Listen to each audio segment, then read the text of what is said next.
नमस्कार, मैं हूँ doctor Neelam, a dental surgeon. Please wear the mask everywhere. आज जो है हमारा ब्रशिंग डे है। जैसे बहुत सारे डेज होते हैं, तो today is a brushing day. और मैंने मास्क इसलिए पहना है कि नाउ जो इस टाइम बेस्ट वैक्सीन है वो है टू वियर द मास्क। और आपके अगर स्पेक्ट्स हैं या गॉगल्स हैं वो भी आप वियर करिए। कुछ ऐसी जगह बाहर जा रहे हैं तो you can wear your gloves also, and don't touch your mouth, nose and mouth. Just try to avoid, क्योंकि बहुत सारी चीज़ों के लिए हम लोगों को बाहर निकलना पड़ रहा है, और स्पेशली जो हेल्थ वर्कर्स हैं उनके लिए। तो इस टाइम जो बेस्ट वैक्सीन इज़ कि जस्ट वियर योर मास्क, तो वियर इट एवरीवेयर।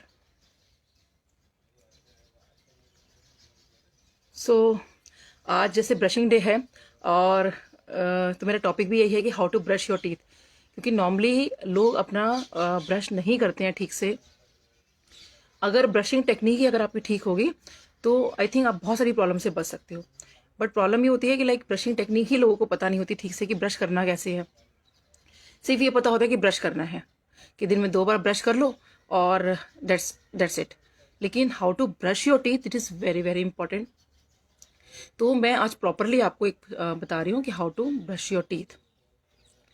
तो स्टार्ट करते हैं। जी देखिए, ये हमारा अपना नॉर्मल दांतों का है। इस तरह से हमारा टीथ का पैटर्न रहता है।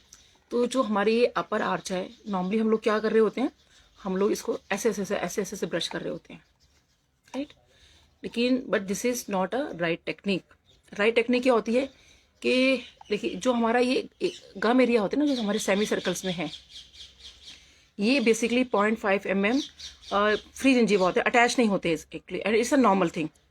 तो जब ये अटैच नहीं होते हैं तो इसी के अंदर बेसिकली बैक्टीरिया जमा होते हैं। इसी के अंदर सारा प्लाक की स्टार्टिंग यहीं से होती है, और वहीं से जम्प्स होते हैं, और वहीं से वो पायरिया की कैविटी लगने की प्रॉब्लम हो जाती है। तो बेसिकली हमें वही चीज़ करनी है। तो हमें ब्रश कैसे करना है कि हमें एक बार में 3 दांत लेने हैं, और जो अपने इसको ब्रश को रखना है that should be at the 45 degree angle. तो आपने पहले इसको करना है क्लॉकवाइज मूवमेंट्स,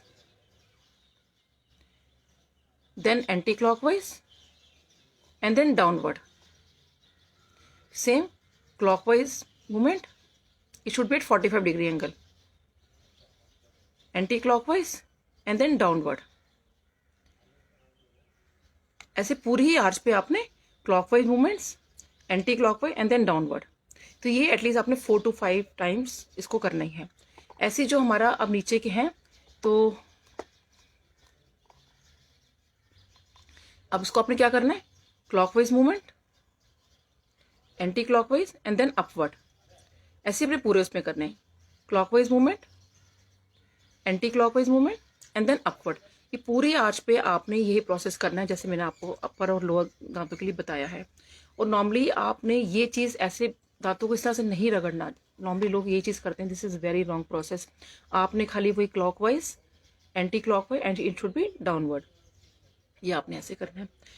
अब क्या है कि जो हमारे अब अंदर के दांत हैं बेसिकली, तो जो ये अंदर वाला एरिया है, इट शुड बी डाउनवर्ड, ये भी it should be downward, and it should be upward. Oops.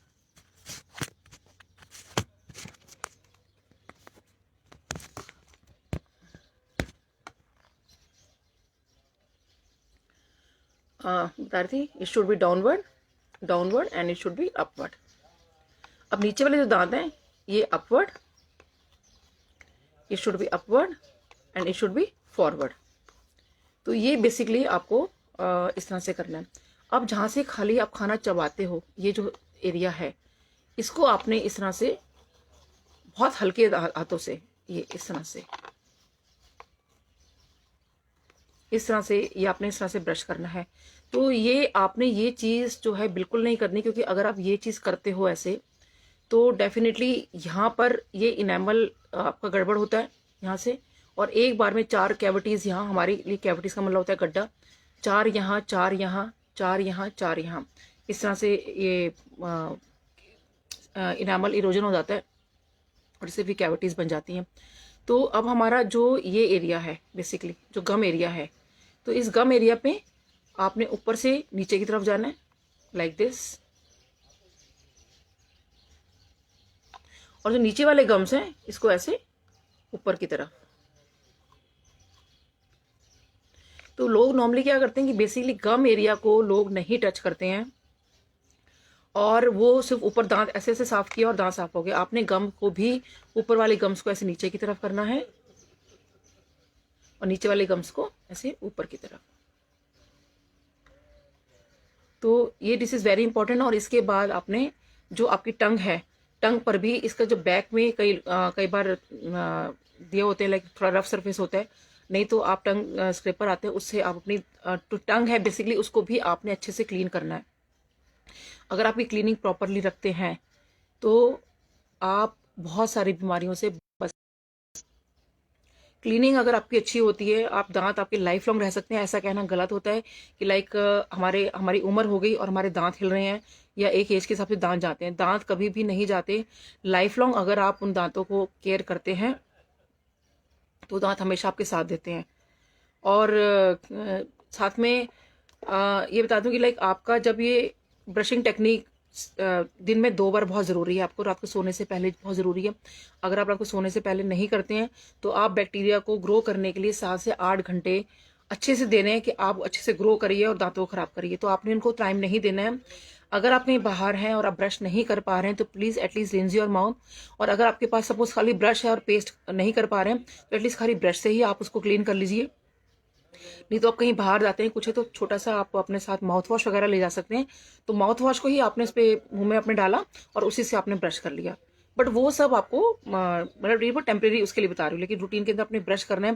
क्योंकि ब्रश करने में जो हमारा जो पेस्ट होता है बेसिकली वो हमारे दांतों को जो मिनरल्स हैं, जो हमारे दांतों को जो हमें चीज़ चाहिए होती है बेसिकली वो उसको मेंटेन रखता है। और एकदम से आप जैसे खाना खाते हैं उसके बाद इमीडिएटली आप ब्रश मत करिए, क्योंकि जब वो बैक्टीरिया वहाँ पर अटैक कर रहे होते हैं, मतलब वहाँ पर तो अपना काम शुरू कर देते हैं और उस टाइम हमारा इनेमल थोड़ा वीक होता है तो इमीडिएटली हम लोग गड़बड़ कर देते हैं। और जब खाना आप ब्रश कर लेते हैं तो उसके बाद एकदम से कुछ नहीं खाना, अचानक से सपोज कुछ खाना पड़ जाता है, कुछ ऐसी चीज़ होती है कि कुछ खाना पड़ गया तो आपने एकदम इमीडिएटली ब्रश करने के बाद अपने खाना नहीं खाना। क्योंकि जो आपने लेयर बनाई है पेस्ट के हिसाब से, जो आपने क्लीनिंग की है वो फिर सारी निकल जाएगी। कि जो खाने के जो बैक्टीरिया उस पर जो अटैकर थे वो जो बैठे हुए हैं वो तो वैसे ही उसको अटैक करने के लिए बैठे हैं, तो वो एसिड फिर मतलब जल्दी बनाएंगे, उसको कैविटी लग सकती है। दूसरा मैंने साथ में इसे बताया था कि लाइक कोविड के अंदर हम लोग ये प्रिकॉशन, क्योंकि इस टाइम ब्रश करना बहुत ज़रूरी है। और दूसरा कि जैसे मैंने बताया था कि इंटरडेंटल ब्रश, कि देखिए हमारे इसमें एक्चुअली इंटरडेंटल ब्रश में लाना भूल गई कि हमारे दांतों के बीच में जो होल्स होते हैं, तो इंटरडेंटल ब्रश में होता है कि दांतों के बीच में जब हम लोग ब्रशिंग करते हैं that is called the interdental brushing. तो ये हम लोग इसको ब्रश को अंदर ले जाते हैं, वो अलग से आते हैं एक्चुअली, ये मैं दिखाने के लिए कर रही हूँ आपको। तो जब आप इसको ऐसे क्लीन करते हैं हर अपने इसको, तो ये गम की प्रॉब्लम को भी काफ़ी हद तक आपका ठीक करता है। तो ये चीज़ आपने बहुत ध्यान रखनी है। और आज के पीरियड में जैसे अगर किसी को अल्सर हो जाता है या आपको लाइक चीक बाइटिंग हो रही है या कुछ है, तो आपने उसमें क्या करना है कि कोई भी आप डेंटल का जेल ले लीजिए, उसको अपने गाल के बीच में, लाइक जैसे हमारा ये सपोज ये गाल है, इसके और दांतों के बीच में कॉटन पे आप रख के उसको आप करिए। यानी जो हमारा ये चीक एरिया है बेसिकली, तो वो दांतों के एरिया से थोड़ा सा हट जाएगा, थोड़ा दूर हो जाएगा। तो वो बेसिकली आपने इसको वो कर रहे हैं, तो काफ़ी हद तक आपके ये जो अल्सर्स हो गए, ये जो चीक बाइटिंग हो रही है, इसको आप अपना ठीक कर सकते हो। अगर आपको जिंजिवाइटिस हो गई है, लाइक मसूड़े में आपको लग रहा है दर्द हो रहा है या कुछ है, तो गुनगुने पानी में नमक डाल के आप उसके कुल्ले करिए, जैसा बेस्ट माउथ वॉश। और इससे बेस्ट माउथ वॉश कुछ नहीं है। लेकिन अगर आपको दांतों में स्मेल आ रही है कुछ है, तो ऑफ एंड ऑन अपने डेंटिस्ट से पूछ के आप वो कर सकते हैं। लेकिन जैसे लिस्टीन हो गया या कॉलगेट प्लस का माउथ वॉश हो गया, सॉरी, तो वो आप बेसिकली वो भी यूज़ कर सकते हैं। बट वो रूटीन में डेली नहीं करना है आपको उसके लिए। तो ये आप जैसे मैंने बताया अल्सर के लिए कीजिए। सपोज किसी की कैविटी हो गई है तो उसमें आप क्या करिए, कोई भी डेंटल जेल आप ले लीजिए। केमिस्ट से बहुत डेंटल जेल मिल जाते हैं, अगर आपको डेंटिस्ट की अवेलेबिलिटी नहीं है तो उस कॉटन रोल के अंदर आपने उस जेल को मिलाना है। और जहाँ भी सपोज करो कैविटी आपकी हो रही है तो उस कॉटन रोल को आप उसमें फंसा देंगे। अगर आपको ध्यान के डेंटिस्ट कैसे फंसाते हैं तो वो काफ़ी हद तक वो प्रिकॉशन हो जाएगी बेसिकली। तो उसको कॉटन रोल को आप उसमें थोड़ा सा डाल के रख दें और उसको डेली चेंज कर लें आप। डेली चेंज करने से वो आपको जो कैविटी की आपकी प्रॉब्लम हो रही है, अगर आप डेंटिस्ट के पास नहीं जा पा रहे हैं, जैसे इस कोविड टाइम के अंदर काफ़ी लोग, हालांकि काफ़ी डेंटिस्ट ने ओपन कर लिया, लेकिन अगर नहीं जा पा रहे हैं तो in that case just precautionary major पे, तो ये छोटी छोटी चीज़ों का ध्यान रखिए। और सबसे बेस्ट चीज़ है कि जैसे आप खाना खाते हैं तो खाना खाने के इमीडिएटली बाद please just rinse your mouth, और अगर वो थोड़ा सा गर्म पानी है, थोड़ा सा गुनगुना पानी है, तो बेस्ट है कि आप उसको अपना नॉर्मल जैसे खाना खा रहे हैं उसके अंदर अपना पूरा रिंस करिए और चाहे उसको आप अंदर ले लीजिए। If you are not able to rinse your mouth, या आप बाहर नहीं जा पा रहे हैं मतलब इसको वो करने के लिए, तो एटलीस्ट इतना भी करेंगे तो काफ़ी हद तक हो जाएगा। बेसिकली ये कि मुंह में खाना, जो फूड पार्टिकल्स है वो वहाँ नहीं रहने चाहिए, वहाँ रहते के साथ ही वो प्रॉब्लम स्टार्ट कर देते हैं।